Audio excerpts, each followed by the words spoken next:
किसी भी इंसान से तवज्जो की, अटेंशन की भीख मांगने की बजाय कि मुझसे बात कर लो, मुझे मैसेज का रिप्लाई दे दो, मेरे से प्यार करो, ये कहने की बजाय एक काम करें, वो शख्स आपके पीछे लाजमी आएगा। सबसे पहले तो ये समझ लें कि किसी भी जानवर के पास जब आपने जाना होता है तो क्या वो जानवर खुद चल के आपके पास आता है, या जितना आप उसके करीब जाते हैं वो उतना दूर आपसे चला जाता है? वो उतना ही आपसे दूर जाता है। क्यों?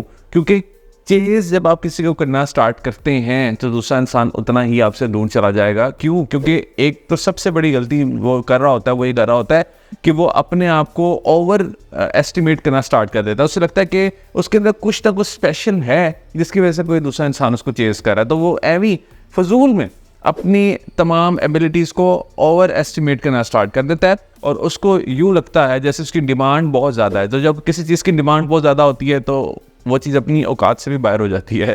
तो यूँ ही समझिए कि ये जिस भी इंसान को आप चेस करने की कोशिश कर रहे हैं, ये इंसान इस वक्त फिर अपने आप को ओवर एस्टिमेट करेगा अगर आप इसके पीछे जाएंगे, नंबर 1। एंड नंबर 2, आप अपने आप को तब अंडर एस्टिमेट कर रहे होते हैं। जब भी आप किसी चीज़ के पीछे जाते हैं और वो चीज़ आपको नहीं मिलती तो इससे आपकी ईगो चैलेंज होती है। जब आपकी ईगो चैलेंज होती है तो आप फिर ये समझते हैं कि शायद मेरे अंदर किसी चीज़ की कमी है, मेरे अंदर वो पुर्जा नहीं है जो इस शख्स के अंदर है, मैं उस तरह का प्यार डिज़र्व नहीं करता जो ये शख्स प्यार डिज़र्व करता है, मुझे अब यही शख्स खुश रख सकता है, मुझे अब यही शख्स मेरी तमाम ख्वाहिशात को पूरी कर सकता है, यही शख्स मेरा सब कुछ है, मेरी तमाम दुनिया है, मेरी कुल कायनात है। जब ये सोचें आपको आना स्टार्ट हो जाती हैं तो याद रखिए कि ये सोचें बड़ी ख़तरनाक सोचें होती हैं, क्योंकि इससे आप अपनी सेल्फ एस्टीम को मज़ीद लो करना स्टार्ट कर देते हैं। मेरे पास जितने भी लोग आते हैं मशवरा करने के लिए, काउंसलिंग करने के लिए, ख़ासतौर पे ब्रेकअप के केसेस बहुत ज़्यादा आते हैं मेरे पास, और अल्हम्दुलिल्लाह वो बिल्कुल ठीक हो जाते हैं उसके बाद जब उनको ये समझाया जाता है, उनकी थेरेपी की जाती है कि आप अपनी सेल्फ एस्टीम को लो मत करें उस एक ख़ास शख्स के पीछे। क्योंकि साइकोलॉजी में इसको हम कहते हैं अटैचमेंट स्टाइल्स, यानी डिफरेंट अटैचमेंट स्टाइल्स होते हैं किसी भी रिलेशनशिप में। मेरा किसी के साथ अगर रिलेशनशिप है तो उसमें मेरा उसके साथ एक ख़ास किस्म का अटैचमेंट स्टाइल होगा। अब ख़ास तौर पे जो लोग किसी दूसरे की मिन्नतें करना स्टार्ट कर देते हैं, किसी दूसरे की बेगिंग करते हैं कि खुदारा मुझे छोड़कर मत जाओ, उनका attachment style anxious attachment style होता है। यानी वो परेशानी की हद तक दूसरे का पीछा करते हैं, वो इतना पीछा करते हैं दूसरे का, ऑब्सेसिवली दूसरे का पीछा करते हैं। इसको कहते हैं ऑब्सेशन, यानी दूसरा शख्स उसकी ऑब्सेशन बन जाता है और इस हद तक ऑब्सेशन बनता है कि अपना सब कुछ भूल जाता है।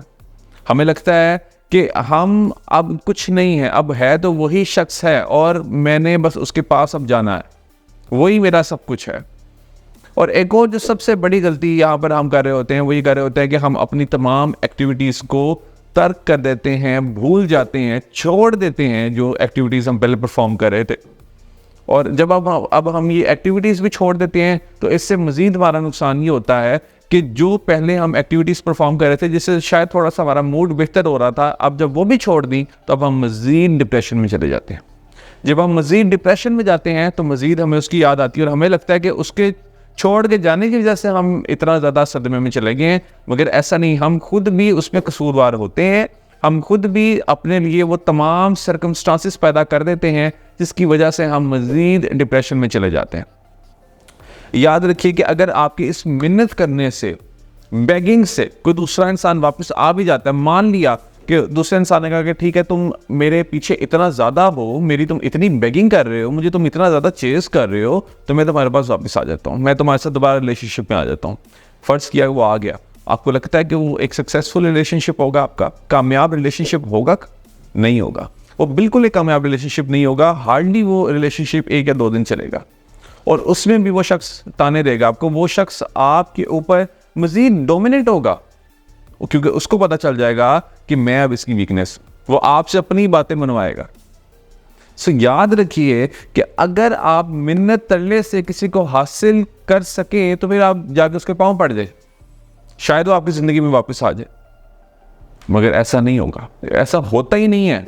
यानी ये जो मेथड होता है ये काउंटर प्रोडक्टिव होता है। अगर उससे पहले आपके पास वापस आना भी था तो अगर आप मिन्नत तरले करेंगे, बेगिंग करेंगे और अपना सब कुछ छोड़ देंगे और यूं समझेंगे कि सब कुछ खत्म हो गया है, तो वो अब तो वापस आएगा ही नहीं वो, और उसको ऐसा इंसान चाहिए भी नहीं। उसको ऐसा इंसान चाहिए भी नहीं कि जो इंसान अपनी खुशी की परवाह ना करे और दूसरे को खुश देखता रहे। क्या आप कभी ऐसे इंसान से अट्रैक्ट होंगे कि जो कि बस मांगता रहे दूसरे से कि मुझे टेंशन दे दो, टेंशन दे दो, टेंशन दे? आपको वो इंसान अच्छा लगेगा? आपको भी वो इंसान अच्छा नहीं लगेगा। कोई इंसान आपसे बेगिंग करे, कोई इंसान आपको चेस करता रहे, कोई इंसान आपको कहता रहे कि मेरे से बात करो, मेरे से बात करो, मेरे से बात करो, आपको अच्छा लगेगा? नहीं लगेगा आपको अच्छा। क्यों? क्योंकि उस इंसान की कोई वैल्यू नहीं होगी, क्योंकि उस इंसान का हाथ ऐसे होगा, उस इंसान का हाथ ऐसे नहीं होगा, यानी देने वाला हाथ नहीं होगा। सो याद रखिए कि इस दुनिया में उसी इंसान की कदर होती है, उस इंसान की वैल्यू होती है जो कि दूसरों के लिए आसानियां पैदा करता है, अपना ख्याल रखता है सबसे पहले और उसके बाद दूसरों का ख्याल रखता है। वो कहते हैं ना, जब आप जहाज में सफर कर रहे हो तो वो कहते हैं कि दूसरों की मदद करने से पहले अपनी मदद करें। सबसे पहले खुद ऑक्सीजन मास्क लगाएंगे तो आप दूसरे की मदद करेंगे ना।